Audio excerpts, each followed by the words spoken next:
حذیفه رضی الله عنه فرمایي چې کافران به را مختلف کیږي دي تل خواله او دي کې په بدبخت خلک ګناګاران به هم راځي دی به دې تل سره خواته په جګړه شي یو بل سره په جګړه واچي او د دنیا هغه خبره به یو بل ته یاد دی پورې سبب کې شیطان سره اونخلي سبب خپل منځ کې اونخلي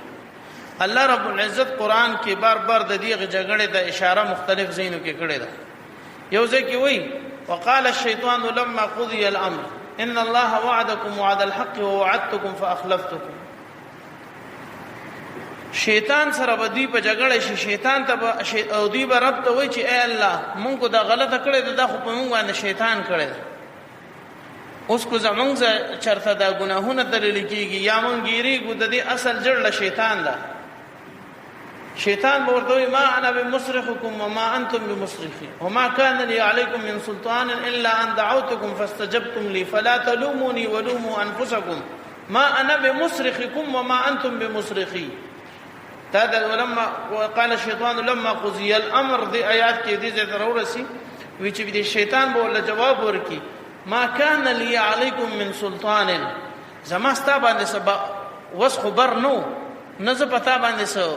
مسلط ما نزه پتا باندې سو قوي ما نزه پتا باندې سو غالب ما دې آیات کې خدا نشته خو زه د سمجاولو د پاره دا وایم دا شیطان به ورته وای چې ولدا دومره بزرګان او صحابه او انبیا لاړل په خو بدیم خاري کړه وکنه دوی زمانه مادل نو کو زه چرته ډېر قوي او قادر به خودی و مم تیرستیو کنه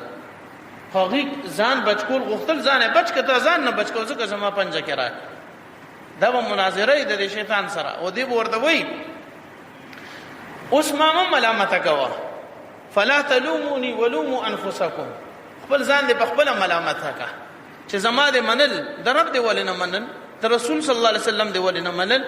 د خپل وخت له حاصله د نیکانو خلقو دی ولنه منل چې زما دې منل او اوس الټه په ما باندې راځي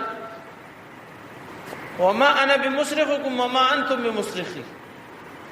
او فلا تلوموني ولوموا انفسكم ما انا بمصرخكم وما انتم بمصرخي اني كفرت بما اشركتموني من قبل تاخذ دین مخکی کفر کړو زمانه مخکې ته په اوتو بوت کې انخته وي اور د دې آیات نه فلا تلوموني ولوموا انفسكم وما كان لي عليكم من سلطان د دې مینس کې یو ټکی ما پرې خو دا غدو وما كان لي عليكم من سلطان الا ان دعوتكم زما خو صرف دومره کارو چې تا ته به چې داروان کار درازه په زما خو ویلو سره مټه مې نه ویلې د لاسه مې نه ویلې ورسته مې نه څنګه ارسه په ماراله دا بوته شیطان د لاسه مې نه ویلې ورسته مې نه الا ان دعوتكم ما خو صرف دو یو دعوت به مې درګه غلط کار چې راځه ورته ته به را خوښ خرونو بل ځکه الله رب العزت هم د دې کافرانو ذکر کوي الله رب العزت ورته القيا في جهنم كل كفار عنيد مناع للخير معتد مريب الذي جعل مع الله إلها آخر فألقياه في العذاب الشديد قال قرينه ربنا ما أطغيته ولكن كان في ضلال بعيد دي آيات تبارا مدارستو قال قرينه ربنا ما أطغيته ولكن كان في ضلال بعيد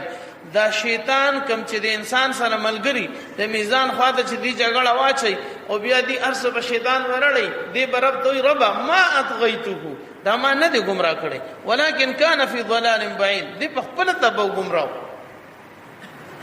الله رب العزت به جواب کوي لا تختصموا لدي وقد قدمت اليكم بالوعيد والزما مخه ته جګړه مکوي پر یو بل مو را پرځوي دلته فرزونه مکوي یو بل دلته مرا پرځوي ما تاسو ته د مخکې خپل وعید خپل آیات ارس صفاوی لیدي اوسرونو اوس د قران حدیث مونږ ته بیانېږي